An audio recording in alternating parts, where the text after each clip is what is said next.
بسم اللہ الرحمن الرحیم۔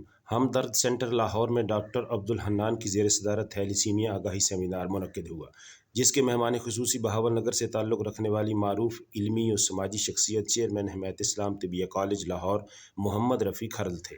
سیمینار کی میزبان سید علی بخاری تھے، جبکہ حکیم راحت نسیم سودروی، حکیم سجاد زخمی، صحافی امین حفیظ سمیت مختلف شخصیات نے شرکت کی۔ اس موقع پر نصرت فاؤنڈیشن کی ٹیم بھی موجود تھی۔